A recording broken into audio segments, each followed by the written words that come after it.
Hello, hello, hello, hello. It's Mark Atwood, the Mark Atwood Show, Adventures in a Cosmic Suit. Um, Satanism. Here you go. There's a happy subject for you. I was talking to my daughter this morning and she said, Dad, it's weird. There's all these kids going mental on Instagram and TikTok.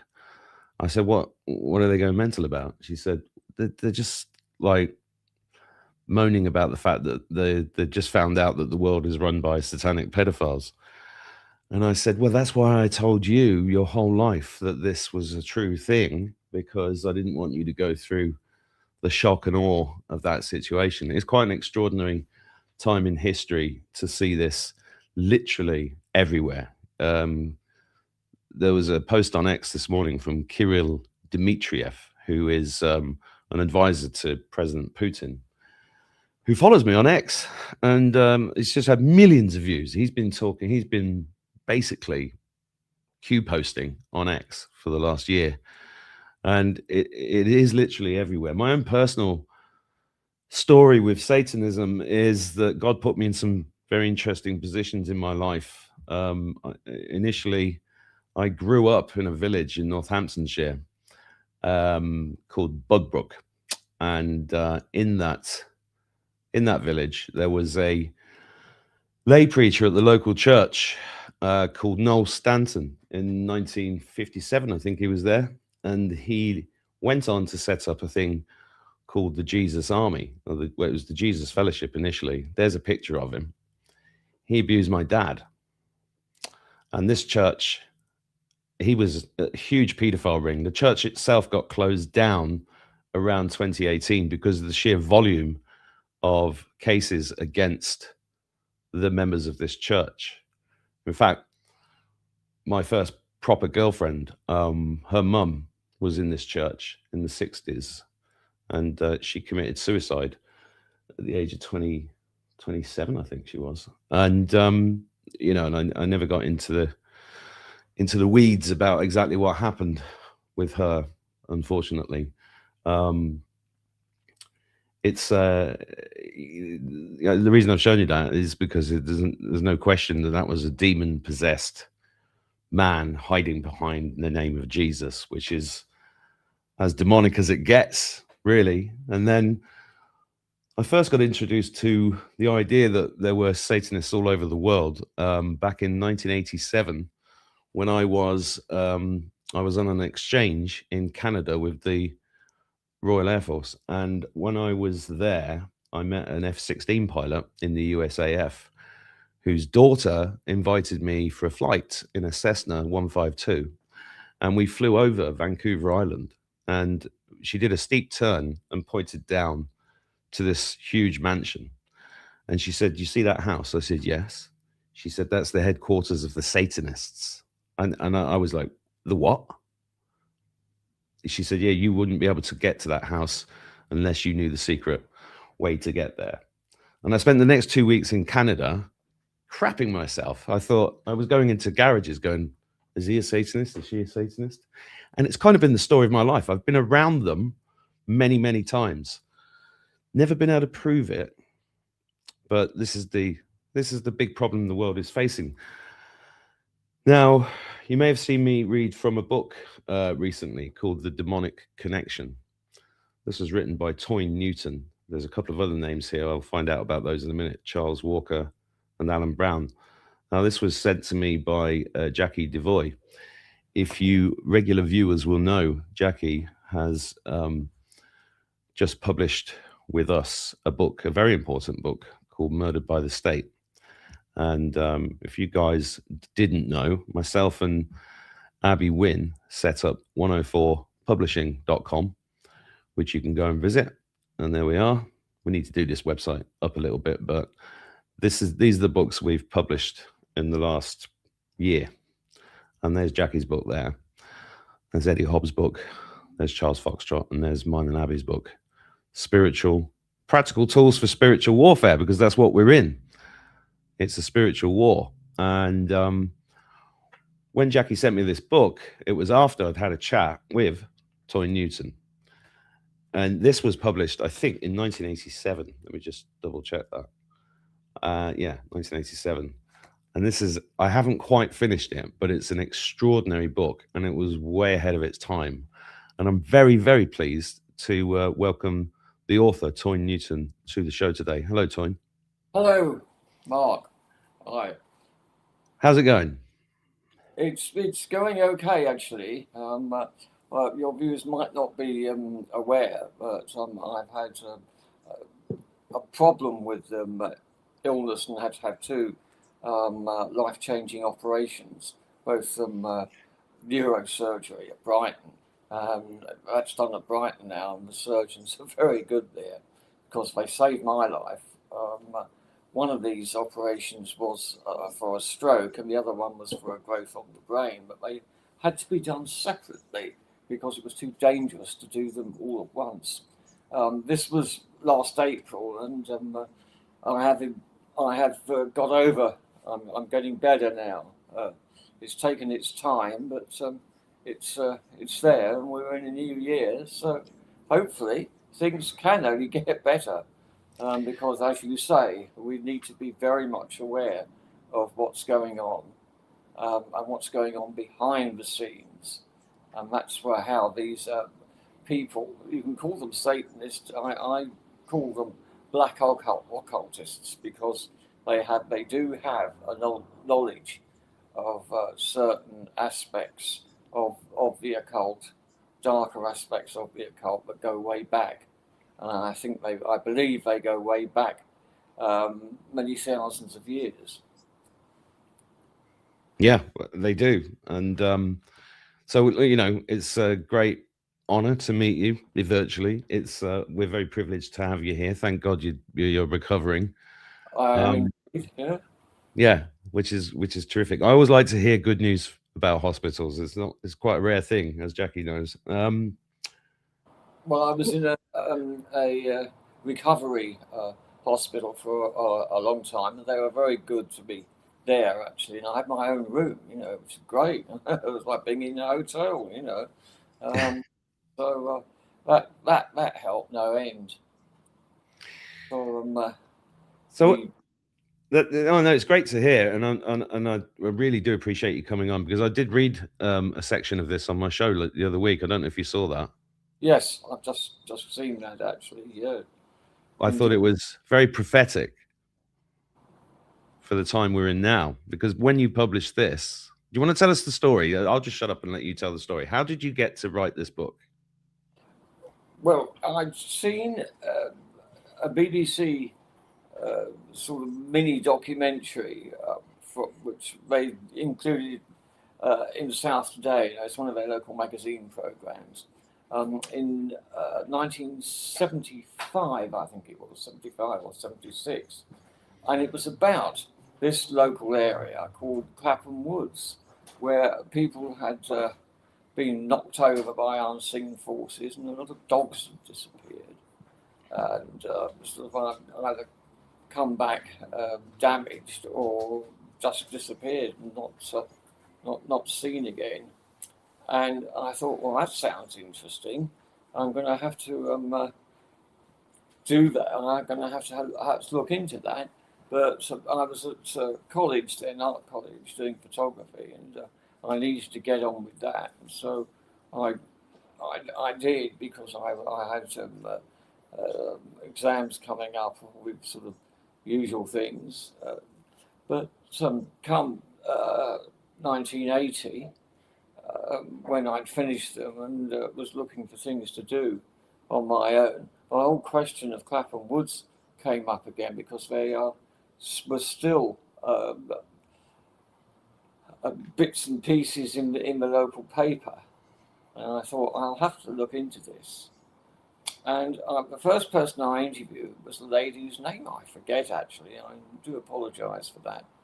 Um, she'd seen a UFO, so I thought, well, I'll go and interview her, and phoned her up. And she said, this UFO that I saw in the sky, this was different. I felt it was evil.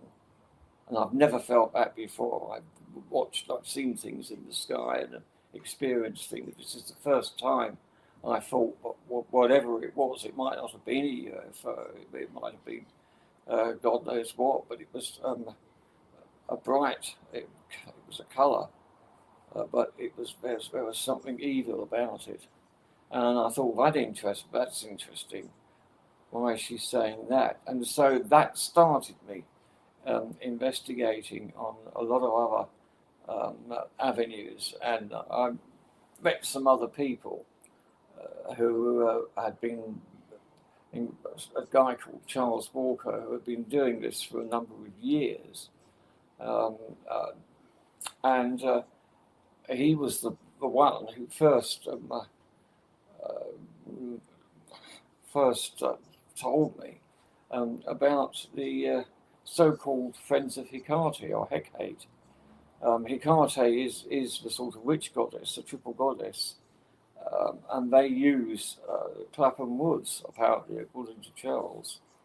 Um, one, this is also in the demonic connection in the book, and one thing led to another, and he'd actually got a photograph. He'd been in the one of the outhouses of the manor house, and he got a photograph of this very strange. It almost looked like a sort of fish, but it had horns and that, and it was all scaly, and it was holding a sort of cup, And I thought, oh, this is weird, but it was huge and it covered a whole wall, and I'm still wondering exactly what it represented, but it was certainly demonic. It wasn't good. I've actually got my photograph at home. I should have brought it here and shown you, but I can. Yeah, I'd like to see that. Yeah, I can still do that. I mean, we can have another. I can show you. And in fact, looking up in my books, I was able to find out that it is something called the goat fish. If you ever heard of that, it's the demonic goat fish, and it is an old story around the Middle Eastern area, and I thought, well, do they worship this, or was it just is it just a thing to get them in the mood for what they do, so on and so forth. Anyway, on from there, that promoted that made me get on with writing the demonic connection.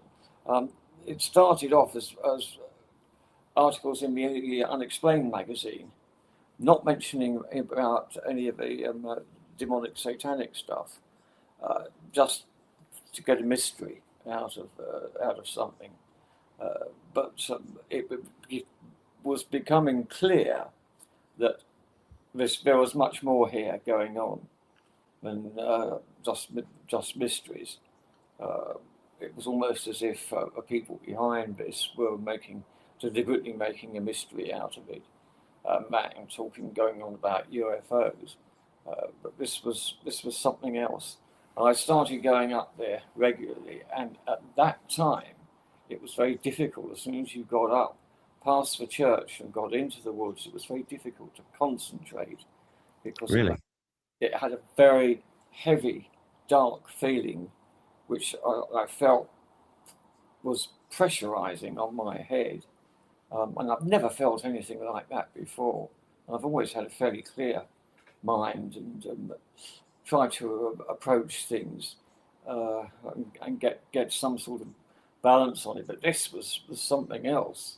And I came to a particular plot round just off the footpath, which was, I'm sure, I said, well, something's going on here, because it was bright, it was daylight, but it was dark, if you know what I mean, in terms of the atmosphere. And that was in 1980. And to cut a long story short, I carried on.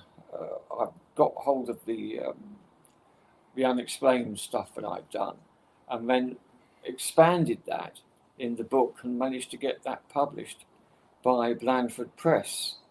And then they wouldn't do a paperback, so I managed to get one out myself, a paperback. But I was then contacted by Dr. Joan Coleman, who was a psychiatrist. I thought, what's going on here? But she was very good. Unfortunately, she's dead now. And she was in one of these groups, well, she was running one of these groups, and had a very balanced, being a psychiatrist, she had a very balanced viewpoint. And she had been approached and had been interviewing a woman who was in her 30s now, but 30 years previously, when she was a little girl, she was taken to the bar in the manor house where apparently these rituals went on by her mother, who was known as the Scarlet Woman. Mm. That is a reference to dark witchcraft, dark magic. And she lived in Lancing, and she took her daughter to the barn, and there was the rituals went on all day, and there was a lot of sacrificing of animals and things going on. I mean, it was so awful, but her mind just sort of blanked on a lot of the things that was happening. But one of the things that particularly interested me was, excuse me, that one of the men there, all the men wore masks, so you couldn't tell who they were. They all had satanic masks. It was a ritual of quite a few people there, about 30, 40 people there. But only a few of them were actually conducting the rituals. And she was told that this was important and that she should pay attention. Now that's very interesting. I mean, it's almost like a school thing, except that it's you pay attention. It's what you're taught in primary school and this sort of. Well, she was only young then, only about sort of 6 or 7, and she sort of blanked out a lot of the things that were going on. She doesn't remember all of them, but she does remember certain things. She's now in her 50s, as this was in the 1970s, when Charles Walker was looking into this and sort of taking photographs and poking around. I didn't actually start till sort of 79, 80. But it does show what can go on if you believe her. And I know Joan believed her. She said she had no reason to lie. She's interviewed her. She's a woman now in her 50s who has got a professional job. And of course, she's beginning to remember more of what actually went on in this barn, or whatever you want to call it, sort of outhouse barn. It's frightening, and I sort of I'd already published the Demonic Connection at that point, but I thought it might be safer if I didn't go up there quite so much, because it can affect you. The whole thing, the whole darkness that was up there at that time, can actually affect you, I believe. But the good thing is that I have been up there sort of recently with Jackie, and it's not the same there now. I get the impression that the group have gone, and that they've maybe gone on to another area, but it's not the same atmosphere. There isn't that terrible oppressive feel that I've had previously.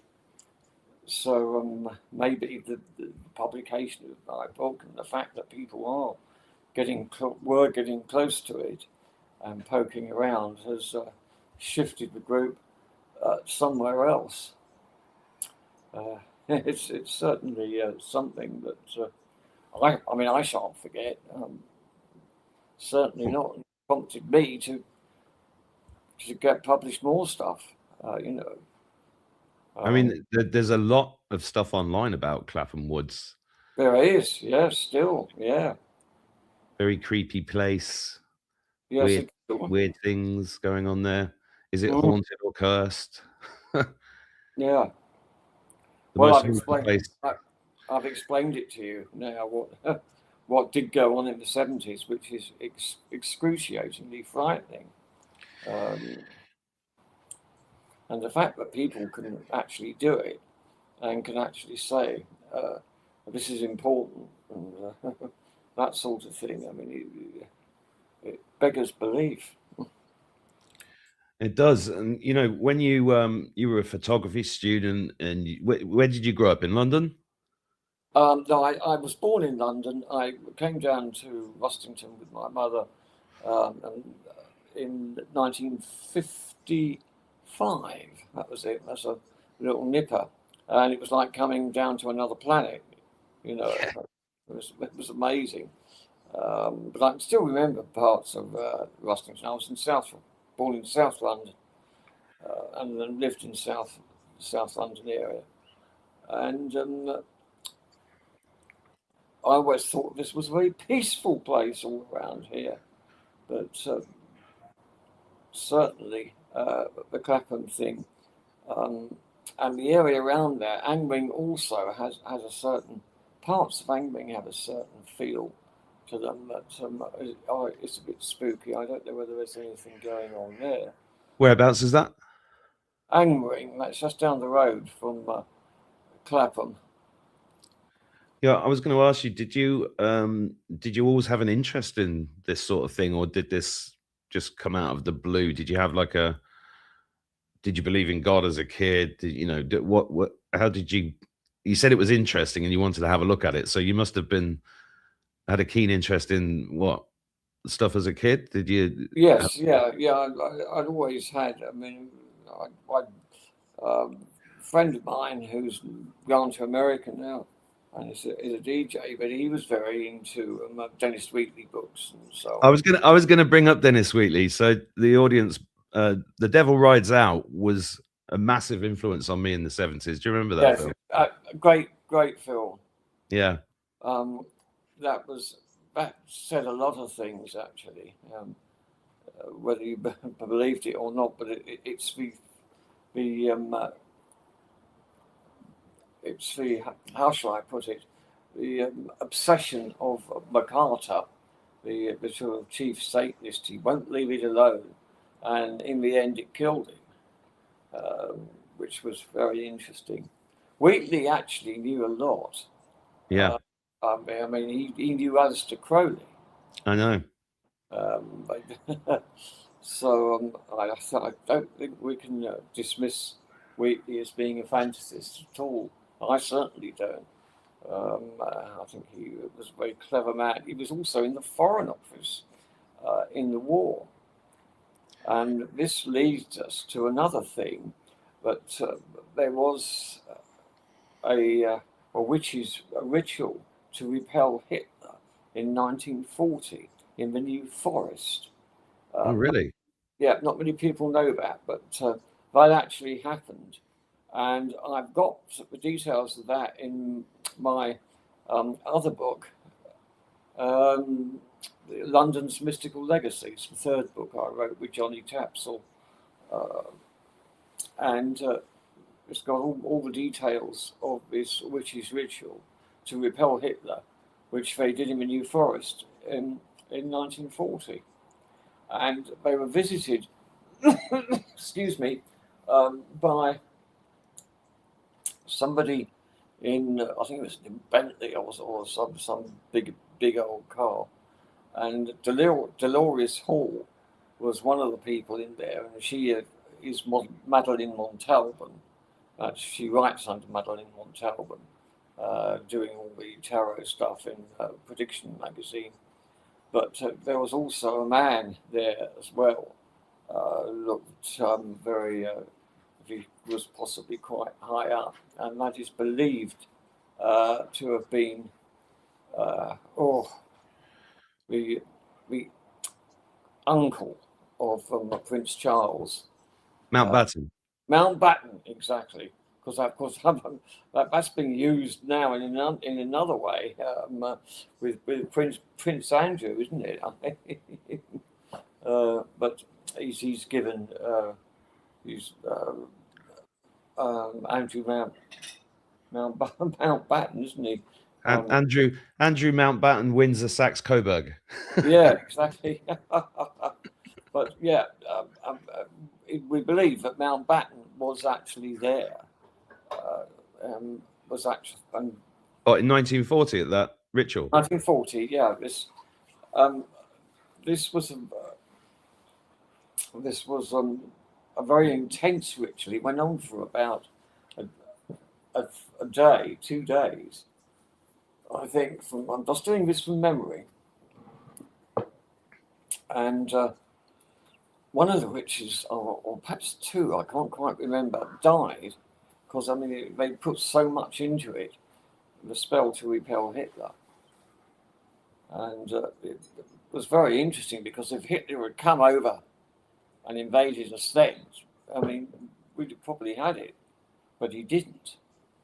And that time, we were able to build up our defences and that, and create Spitfires and what have you. And then America came into the war, and that was another crucial element of it. But very interesting that these witches really got into this ritual. That is interesting because the Foreign Office would have been connected to MI6, which is really an esoteric organization, isn't it? And yeah, Ian Fleming was around at the same time in the same thing, and he obviously created James Bond, which was 007, which is Tubal Cain, which is how John Dee signed his letters to Queen Elizabeth, which is all connected to Mountbatten because Mountbatten's house is 40 minutes from where I am right now, and where he got blown up on a boat with two boys in 1979. Yeah, Literally 40 minutes away. I think it's the same spot where John Dee sank the Spanish Armada 3 times using black magic back in the 1500s. yeah. So there's a long history here, and then all of that connects to Crowley, which also connects to Lord Beaverbrook because he's the one who called Crowley out as the wickedest man that ever lived when he was in charge of the Daily Express. Crowley put a curse on that family, and because he had to leave the UK after Beaverbrook did that and go to Italy, and Crowley was here in this town 100 years, which is also a UFO hotspot. You'd like it here. Which town is that? Sorry? Which town is that? It's called Boyle in Roscommon in Ireland. It was the headquarters of the UFO Society of Ireland for about 20 years. And there's a castle in the lake here where Crowley was with W.B. Yeats doing black magic as members of the Hermetic Order of the Golden Dawn, which goes all the way back to ancient Egypt. And they were so it's amazing how these things connect. Absolutely. Yeah, Crowley knew a lot. People dismiss him as being a sort of oversexed maniac. Well, he probably he probably was, but that is all part of the thing. And the most important thing is what you've just said. It must have been quite extraordinary to ritual, to be at those rituals or to be part of it. Yeah. So if this book was published in 1987, does that mean you spent 7 years putting all of this together? About that, and it was on and off actually, because I've been working as a freelance contributor to the Unexplained, and then other things was happening in sort of 82, 83, and I didn't start writing it seriously until 1984. That's when I started to get it together, and finished it in 86, 87. And you got Dominic Walker to do the foreword, who yes. went on to become a bishop, quite a well-known bishop, didn't he? Yes, he did. I don't know what's happened to him now. If he's retired or Yeah, I what. think he's. I was watching a video of him the other day. I think he's doing little videos from his house in his retirement. Oh, good. Yeah, he was okay actually, because a lot of the church don't want to know about it. Well, that's why it's interesting, because that's exactly right. You know, it's very interesting to get a vicar to write a forward to a book like this. How did that come about? I don't know. It's just that he was part of the exorcism study group. I know, well, he ran it, the exorcism study group, and it started off by being things that were happening, uh, strange experiences that were happening. Children, for sake of example, having visions and this and that, and then it started to develop from there, and it started to get in on different tracks, and that, which is very good. And there is a group of church people who are now specialising in exorcism and how to help people who are possessed, basically. So all those things are good, but it needs to be more. They need to be more aware of what's going on at the political level. Well, I'm glad you said that, because you mentioned the New Forest, which is mainly in Hampshire, correct? Yeah. And I met the devil in so every time I say that, it makes me laugh, but I did at Salisbury Cathedral. And what's interesting about that area in Hampshire is of course, just before you started studying photography, we had a satanic prime minister in the UK known as Edward Heath. Oh yes, God, yes. And he was based in Hampshire, in Salisbury. And I'll never forget that night. That was in 1987, funnily enough, same year as this book, same year that I flew over the Satanist headquarters in Canada. It's quite an interesting synchronicity. But you know, without a question, people are starting to realize that the Satanism goes all the way to the top and has been running the world, as you put in towards the end of this book. And you've also got these press cuttings on the back, which are from presumably the British papers around that time. Because I remember there were a lot of stories about this going on back then, but Yeah. nobody ever took it seriously. No, I think they sort of heard it and then they either dismissed it or they made sure they were concentrating on something else. You know, they sort of put it to one side. Um, that sort of thing. People didn't want to know at that time. It was too much. It was too heavy. It was too much information to take on, to sort of bombard themselves with. But I think now, as you say, they're beginning to realise that there is a hell of a lot in this, and well, we've got to be much more aware. They've got to be much more aware of what's going on and why. Well, I remember a conversation with my grandmother when I was asking her about this ex-vicar that abused my dad, and she turned to me and said, I said, why didn't you do anything about it? She said, we were scared. And she was scared when she said it to me, and it was 50 years later. And I think that's a big part of it, isn't it? Because it's pillars of society, it's teachers, it's policemen, it's politicians, you Yeah. know, and they have a kind of iron grip on the communities that they're in, and there are more Satanists than you might realize. Would you agree with that? Yes, and of course it's fear. Fear. Their big weapon, fear. And you can see it. If you expose this, then a member of your family will suffer. You know, and this sort of thing. Maybe not as blatant as that, but that will be the suggestion to them, but it won't necessarily be them who will be killed. It will be a loved one, a member of the family, and all this sort of thing. That's how they get. Yes, Yeah. I have personal experiences of that. Now, I was going to ask you because I've been speaking out about this subject for, I don't know, 20 years online maybe, and I've been subject to massive demonic attacks, which is why I ended up writing a book about that. I'm just looking for it here. I'll have to send you a copy. Yes, I'd like to read it actually, Mark. That would be very interesting. Yeah. Well, it starts with my first memory in 1973 were during the Edward Heath imposed 3-day week. Do you remember that? Oh yes, very much so. Yeah, well, my first memory is demons trying to recruit me in my bedroom when I was about 4, and I had a strange experience with a shadow.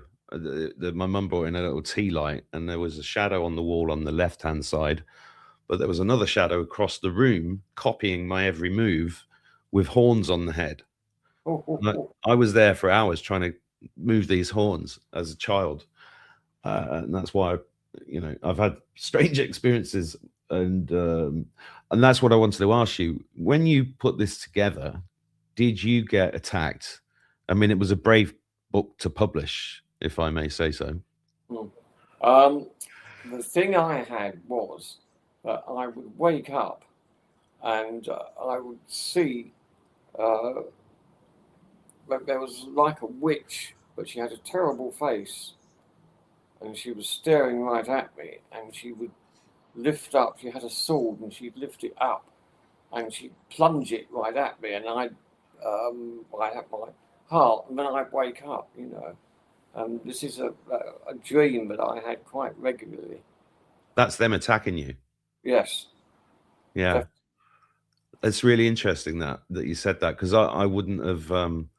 It 3 years ago, I was in Anaheim in California at the Disney Hotel, which is a totally satanic place, and we were attacked. We had some spiritual advisors. I was doing a live talk, and when I got back to Ireland, I got a phone call from the organizer of the tour, and he said we were attacked by 10,000 witches. And every time I closed my eyes for a week, I could see thousands of faces like they were behind a glass wall coming at me. And then I got this phone call saying we were attacked by 10,000 witches, who were all instructed to do that by the spirits of Obama and Hillary Clinton. sounds crazy, but it's true. How long did that go on for then? When you brought the book out, were you being attacked while you were writing it, or only after it came out? Yeah, this would have been sort of 86, 87. Once it was out, and then I think in the latter part of 87, 88, no, it stopped. And do you think you exposed the woods. Do you think they moved out as soon as this came out, or did it carry on? Did you go back there? Did anybody? I did go back there for a little while. I think it carried on for a little while, but I think after a couple of years, they moved on. It got too hot, and I think they were going to move on anyway at some point, maybe down the West Country. Fernworthy, that sort of area. Dartmoor, that's an interesting place. It is. I mean, there's huge military presence there where you're not allowed to go. It's totally out of bounds, isn't it? Yes. Yeah. Which hiding more than military things, I should say. Absolutely. But yes, I mean, these people were called the Friends of Hecate, but I think that's they can change their name just like that, and be doing the same thing, but be called something else. You know, but I think the West Country is that's an area of interest, and there'll be other areas, maybe some in Scotland as well. Oh yes. Well, of course, Jimmy Savile had a house up there. So did Crowley. Yes, absolutely. God, Jimmy Savile, yeah. Well, yeah, there was the, I believe Jimmy Savile was a wizard, and Oh that yeah. Mm. and you know he was on British television. For those watching who don't never heard of him, how could you have missed him? 50 years on TV, and he was doing magic spells. Now then is a spell, Absolutely. and that cigar was a wand, Yeah. and there he was like a Pied Piper with the children. Mm. But he's connected back to. In fact, I've got to be careful because I had a whole YouTube channel taken down because I made that connection back to John Dee, Alistair Crowley, Ian Fleming, and Jimmy Savile, up to modern day TV presenters like Philip Schofield. Might have to take that out of this video.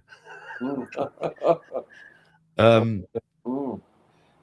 so I'm interested. When you were writing this, you obviously interviewed a number of people, and you know I'll just read out some of the chapters because.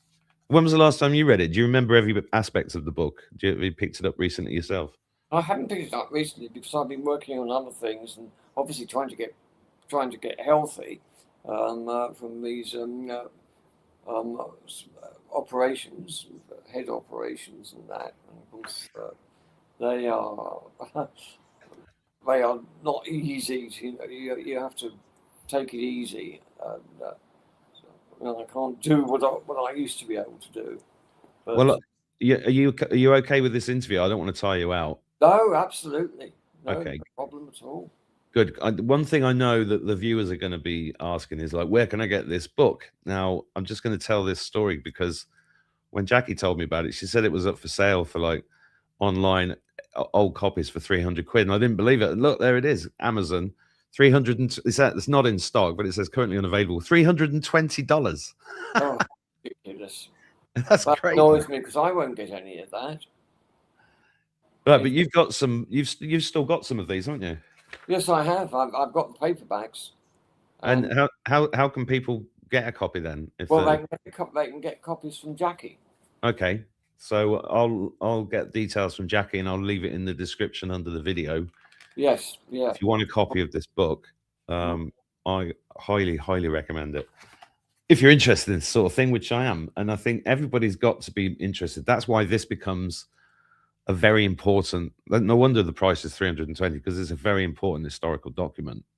And I think I'd be urging. The reason I wanted to speak to you, apart from obviously thinking you're an amazing writer and an amazing human being, is because I think I've been trying to urge people to look into this for a long time, and not enough people do look. They're being forced to see it at the moment. I mean, have you been aware of what's been going on since the Epstein files got released last week? Oh yes, God, yes, absolutely. There's certainly some things going on with Epstein because he had his private island that he used to take people. But God knows what went on there. And he's not the only one, is he? You've got Joe Biden's got an island. Richard Branson's got an island. It's like anybody with an island, you want to be very suspicious of. Yeah. But yes, definitely some of the things that were going on and whatever Andrew was up to. I mean, I've heard things about Andrew Mountbatten for some years now. Me too. Yes. And Charles, all of them. Well, not particularly Andrew, because he's so full of himself. He's he's. I think it may be to do with some of the Scottish Rite stuff. I don't know.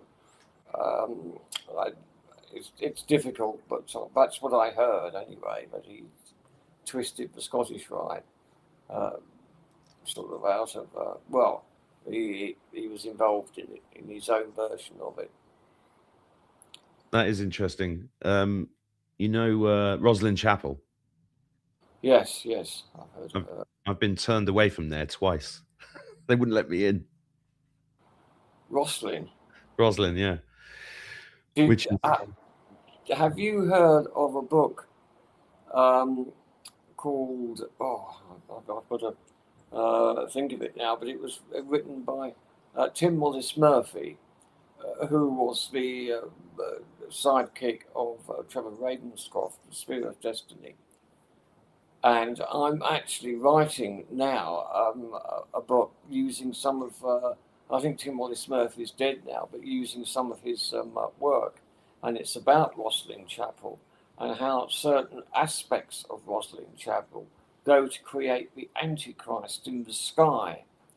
And there are 2 dates given of this are happening because it's in conjunction with the stars, apparently, according to Tim Wallace Murphy. And he's made a real study at this. And I think the first date was 2000 and something or other. But I know the second date is 2028, which we are coming up to. So very interesting, and I'm that's what I'm working on at the moment. And I think Jackie's read the first chapter and is typing it up for me. oh Yeah. wow. Mm. Jackie So- Devoy's hiding off camera, everybody. Yes, yes, oh yes, she's good at that. Yeah. Say hello. Hang on, I'll say hello. Here I am. How am I doing, Jackie? Yeah, good. Toyne's new book that we've got the manuscripts of here in a co-op carrier bag, no less. 3 folders full of handwritten manuscript, Oh wow. which we need to get. I'm not letting it leave the house, but I need to get it copied and typed up and put onto some kind of digital format, so we can then get it published. So it's called Harbingers of the Antichrist. Oh, can I publish it, please? Ask course. Mr. Toyne. Yeah, of course. I'm looking for a publisher, Mark. I mean, Well, I can tell you, my audience will buy that. And it's interesting. The Antichrist is, I mean, timing of this. Obviously, God wants you alive and is keeping you going because you've got, which is Right. great. Which is great, isn't it? Yeah, super. Can't wait. Yeah. Another 50 years to go. Yeah. Well, no, it's important. It's such important work. I can't, and it's been fringe for so long that I mean, we're literally going mainstream. Satanism is going mainstream right now. We're right in the middle of it. Yes. And if I'm right, if Tim Wallace Murphy is right, then the second time for the coming of the Antichrist is 2028, and we're only 2 years off that. And what's there's a lot of interesting people talking about that. Have you seen that one? I think it's the Antichrist and a Cup of Tea. Have you heard of that book? Oh yes, but it's written by an American chap. It says it's Prince Charles, isn't it? Yeah. Charles, yeah. What? When he was Prince Charles, yes, I do recall that. I remember reading that. Yeah. What do you think the Antichrist is? Well, this is very interesting. I think it's a force myself that can be. But there's certain things that it's very complicated. There's certain things that can happen, certain naturally that people are aware of, the Satanists are aware of, and they'll try and use that to create a force that is bigger than what them, which gives them power. And I think that's what a lot of this is all about. It's about them having power. Well, Aleister Crowley and John Dee both summoned fourth dimensional entities. Oh yeah. I think Aleister Crowley's was called Lamb. Was it? LAM, I think. But when John Dee did it, the story I heard, I don't know if you've heard the same thing. He did a deal with them for because he was hungry for knowledge. He was a polyglot, and they gave him secrets of the universe in exchange for things like the blood of children. But he was so overwhelmed with it that he had to employ scholars to write it all down, and those books went into a secret vault under Oxford University, which allegedly is where Tolkien accessed that information and based the Lord of the Rings and the Hobbit on the true history of the Earth, which is what he said in a radio interview in 1959 in Amsterdam. Yes, and of course the Corazon ritual, which is what Dee sort of accessed and said never again. And of course Crowley rather, did create his own Corazon ritual out in the desert with his I can't remember his name now. Jack Parsons. No, not Parsons. No, I'm talking about in 1909 or 1912. Yeah, I think it's 1909. It's with it was it's gone out of my head. I'm sorry. I'm sure people will be typing it in the comments now. I need to look that up myself. Yeah. But yeah. And he was he tried to get hold of Corazon, which was John Dee's ritual, and he was in a trance, and so it manifested itself, but it didn't go for him. It went to Neuberg. Victor Neuberg was his assistant, and it was the figure of Set, and it attacked Victor Neuberg. Oh, I didn't know that story. Yeah, that was in the desert. That was the ritual in the desert, and that's the nearest that Crowley got to summons in the so-called the Corazon, the devil. So-called Corazon. I've not heard that word before. The Corazon ritual, yeah. It's it's the same thing as what John Dee was doing. He perhaps called it something else, but Crowley called it Corazon. It's the highest form of the sort of Antichrist, the devil, so to speak. And because Crowley was in a trance, he was saved. Corazon couldn't attack him, so he went for poor old Victor Neuberg. What happened to him? Well, he was never the same again. I mean, he survived, but I mean, he was a broken man, Well, I think, that was about it. And Crowley sort of awoke and wondered what was going on, with his trance, and that he didn't do any more trying to invoke Corazon.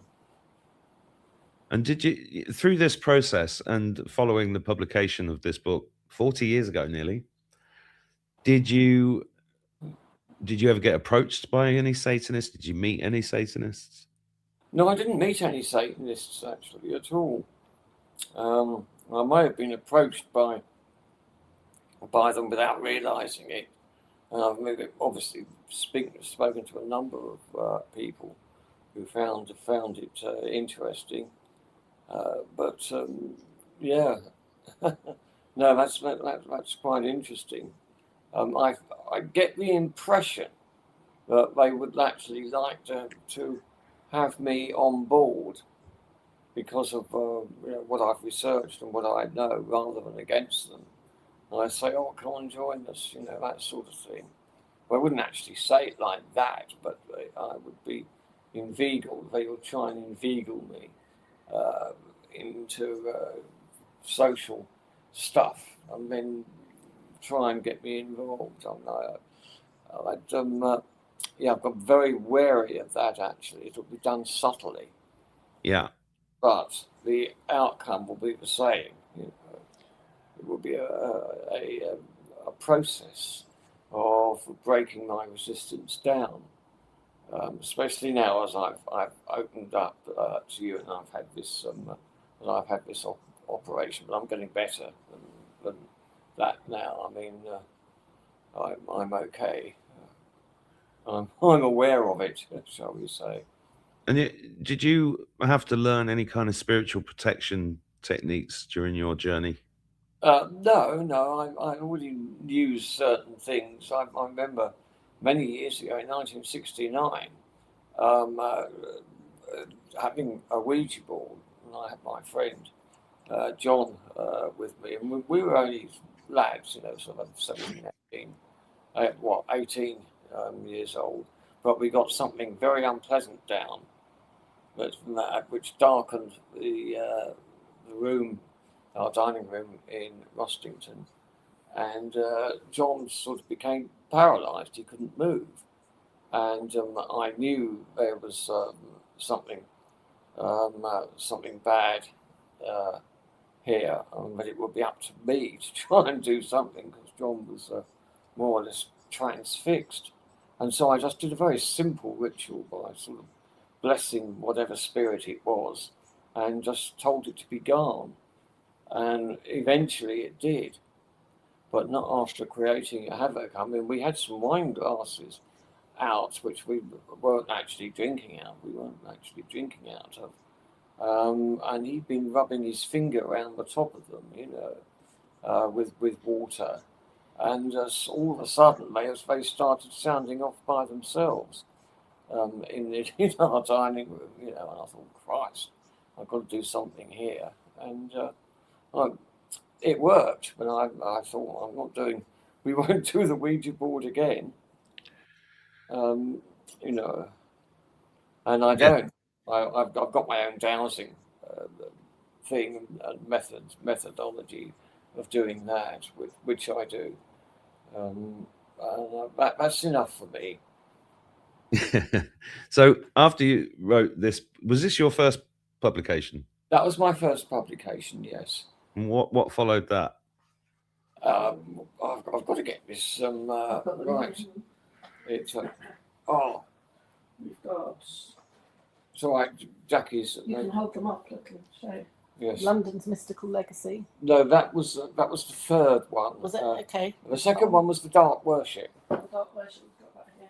Yes. It's all right. She'll just get it, and we will put that in front of the. Got this one as well. What year was that? That's the Occult Origins of the European Union. Oh my God! You wrote that? Yes. Oh, I need that book. That's the only copy. Yeah. That we've got. Yeah, I actually had a very interesting, very positive review, which is on the internet, by saying that the reviewer said this is the most important book ever written about the EU, and it won't be realised perhaps until later. But this is absolutely what's being said here is very important. I thought, blimey, that's great, Terrific. That's the Dark Worship. Dark Worship, here we are. Let's do it in sequence.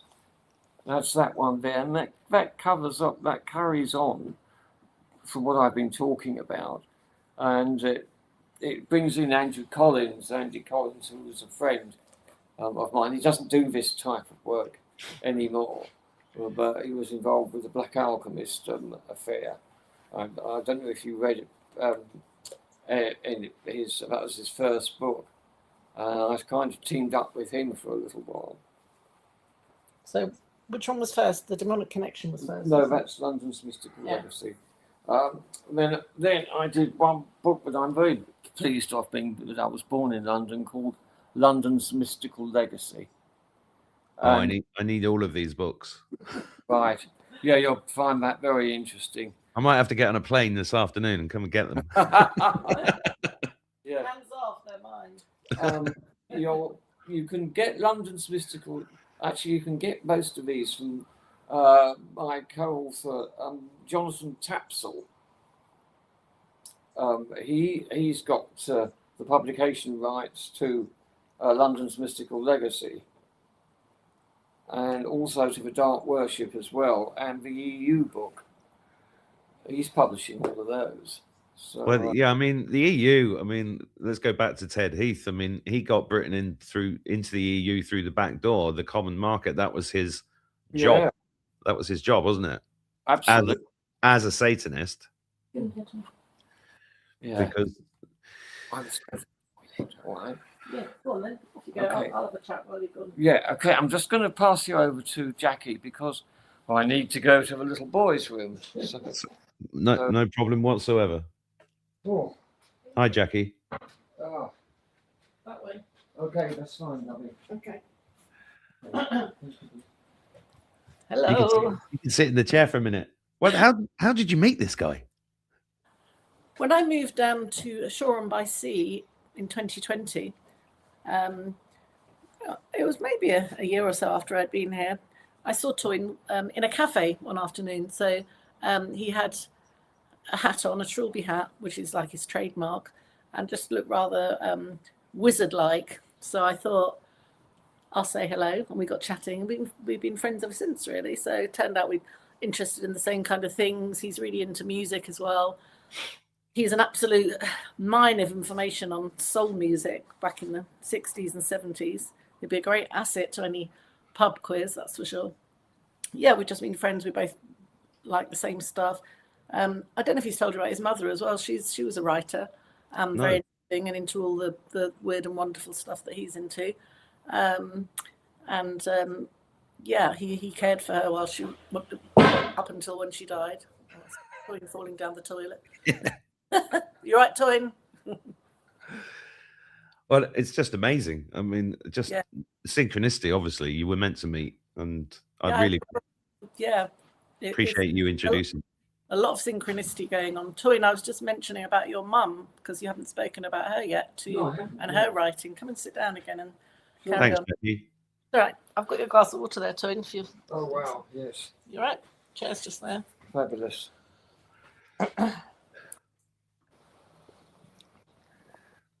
Oh, yes, my mother was a very interesting woman from the point of view that she was into this, and I got quite a few pointers from her, and her, of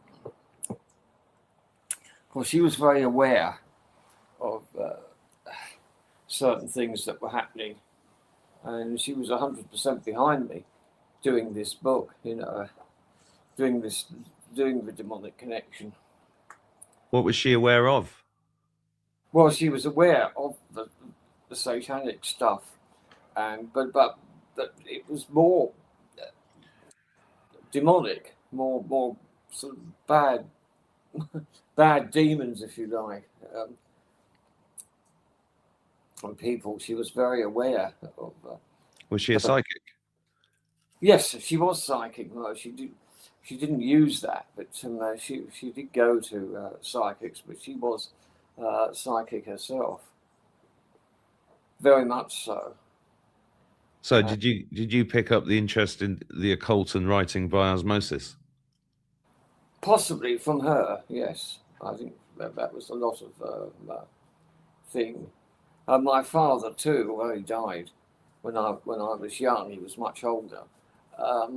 He always used to go and see the Romany gypsies because he thought that they had certain powers and that they had certain visions of that.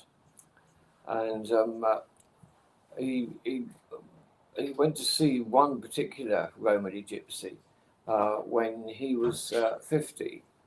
And she just said to him, "You're going to have a son," which is unusual for a man who's in his 50s. That was me. That was in 1949. I was born in 1950, but he was much older than my mother. Amazing. It was, yeah. He'd certainly be behind me in this, in what's going on now, because I mean he was involved, interestingly enough, in pre-Second World War in Europe, and in trying to sort of blow up Hitler, where when he was speaking in Europe, in Serbia, and places like that. And this is actually in a book somewhere. I read there's a photograph of him with long hair. Would you believe? In 1937, he beat me. Wow. Long hair in 1937. I didn't have my long hair till the early 70s. Yeah, but no, they used to, when Hitler was speaking at any sort of venue, they used to find out, and they try and find dynamite, because this was before the 3 years before, or 2 years before the outbreak of the Second World War, and yet he knew what Hitler was straight away, but he had to be stopped. This is quite interesting. So yeah, so he was he's on my side in this, I can tell you. I'm from the other dimension, but he certainly is. It's good to know when you know this stuff. It's actually quite comforting when you know that they're still there. Oh yes, and there's other people as well who are aware of this, and who know that it's got to be defeated somehow. I'm getting a visitation now while you're speaking. Actually, You're getting what? Sorry. a visitation. Oh. Yeah, I go off like a Christmas tree when they're. So let's talk about that then, because a lifetime of studying this stuff, publishing these books. Where do you think humanity's at right now, and how do you think the future's going to look?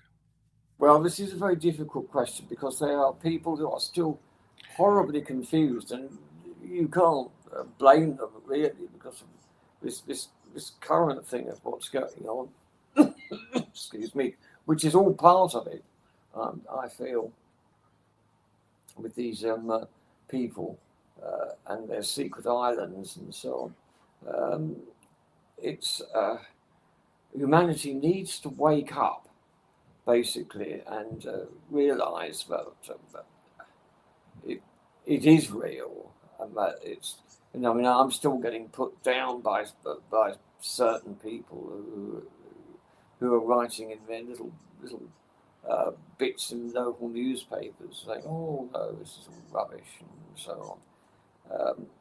And those people need to, whether they will ever wake up, but I mean the majority, I think, are waking up, and it's going to be slow because they've got their own lives to lead and just their own sort of everyday things to cope with, which are being made more difficult, of course, as we go on.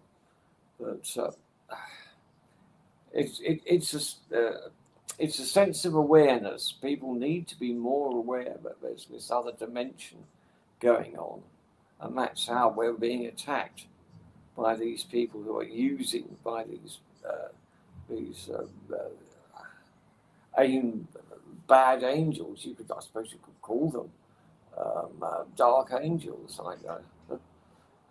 That's another way to look at it. But they're using these channels, these psychic channels, to undermine us, and that's what it's all about: undermining us for the so-called coming of the so-called Antichrist. I think that's what they're after. And what do you think their ultimate objective is then? I think their ultimate objective is the Antichrist to rule the earth, basically to get rid of the churches and to all reverse the worship and send it back X thousand years. Well, it's kind of what's been going on, isn't it? I mean, yeah. Oh, yes, it's going on now. But you see, people still can't see it. or I don't know about that, or it's not being reported, but I think it's coming through now. And this current thing with Epstein, I mean, he wasn't just a paedophile. There was, as you say, there was something else, other things going on there. Yeah, and he's the tip of the iceberg, really. Absolutely, yeah. Yeah, I mean, I've never seen a time like this when people are literally going, "Oh my God!" You know, like I said, what my daughter told me this morning, it's very telling that the kids. I mean, I don't take any. I mean, do you? I was going to ask you this because I don't. I was explaining this morning to my daughter. I said I don't take any pleasure in being ahead of anybody in any way because I know what they've now got to go through because I had to go through it at some point a long time ago. I actually feel sorry for them because it's quite a thing to cope with, isn't it? Absolutely. I've done it by stages, I think, and I've got to be a bit careful now at my age, but I shall keep going as long as I can. Good. And Well, talking of which, then you're working on this book on the Antichrist. You said that 2028 is this.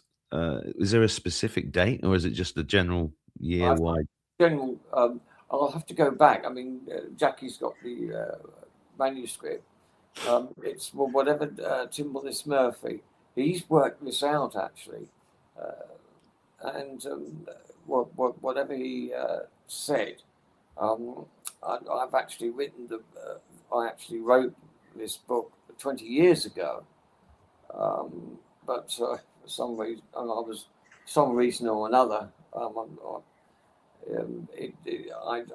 I hand wrote it, and it didn't get written up, but it's going to get written up now, I can tell you. So, yeah. Well, yeah, it's definitely a book that needs to come out. Absolutely. And did you say that Tim's no longer with us? Is that right? That's correct. I mean, Trevor Ravenscroft died a while ago.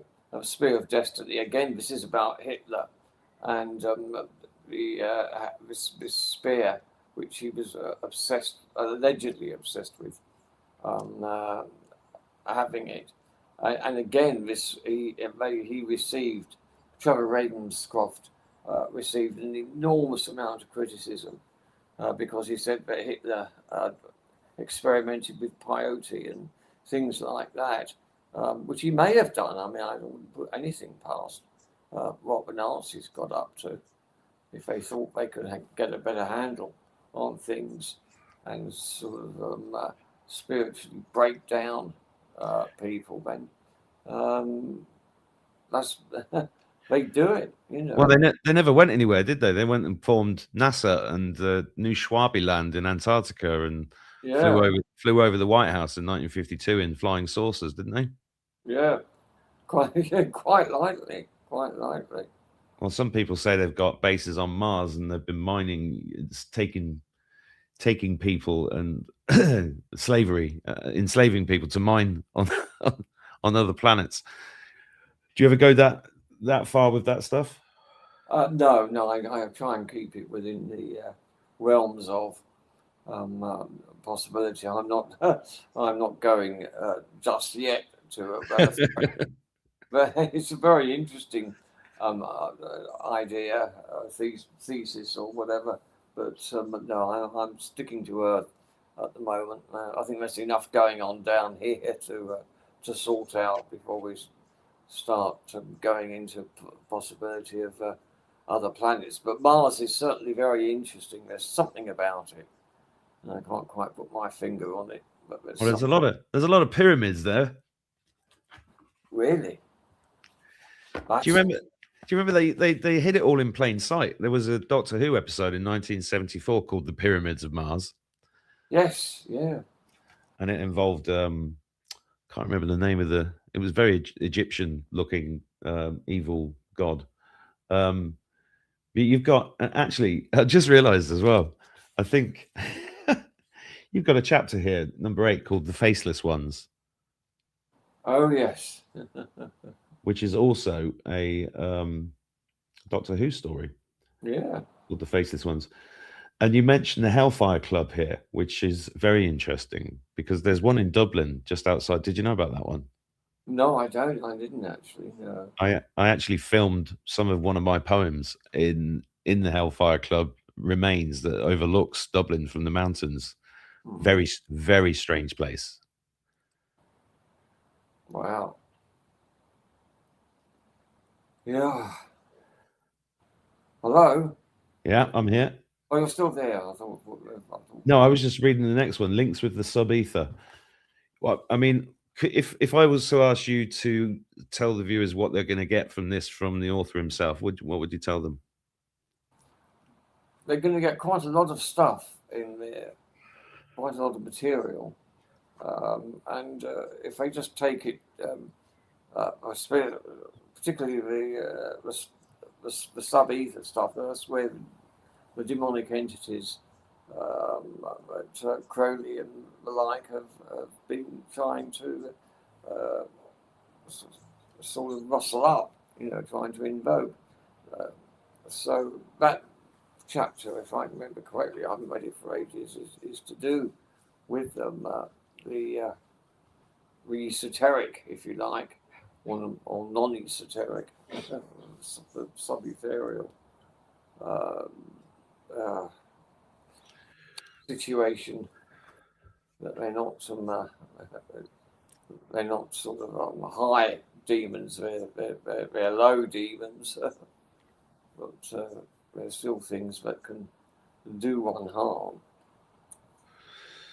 Absolutely, and I think it's essential, you guys watching, that you do as much research into this as you can. So, because the more of us that understand what's really going on, and the more context we've got, and the more historical accuracy we've got, then the better equipped we are to fight this off. Do you feel optimistic about the future, despite the Antichrist coming in 2028?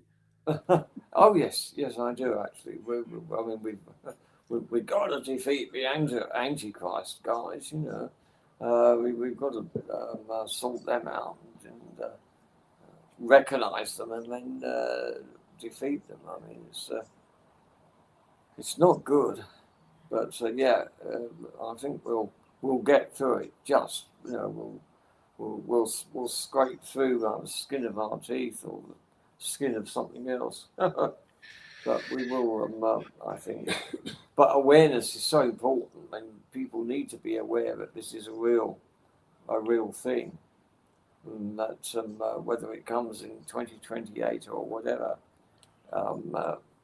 we've still got to be aware of it, and to keep looking. Absolutely, and I think I've taken enough of your time today, Toyne, and I just want to thank you so much for all your work and for taking this time to chat to me. And thank you, Jackie, for introducing me to Toyne and everybody else. And you're going to send me details on how people can get this book, correct? Yeah. Great. I'll put that below the video, guys. I think we should have another chat, Toyne, but go and get your all your pictures out from under the bed. Yeah. Well, I've certainly got a lot of pictures, and then you'd be very interested in the demonic mural that Charles Walker photographed, the late Charles Walker. God, this is the thing that I was going on about, the goatfish, and it's been denounced by sort of certain people who think they know everything, but I'd be very interested. I should have brought that along actually, but we can have another session if I bring some of the pictures in of these places, but particularly the goatfish, because there's nothing quite like it. Well, I think I might have to come and visit you and film it properly. Yes, that would be good. Yeah. And take you out for a nice lunch. Oh yes, that'll do me. Yes, there's plenty of places in Shoreham where we can go and have a decent lunch. Yeah. Yeah. Well, I'll be in touch about that. But thank you again, and thanks everybody for watching. Okay, Mark. Thanks a lot. Jackie. Bye-bye. Yeah. Enjoy the rest of your afternoon. Thank you very much. Yes. Take care. Bye-bye.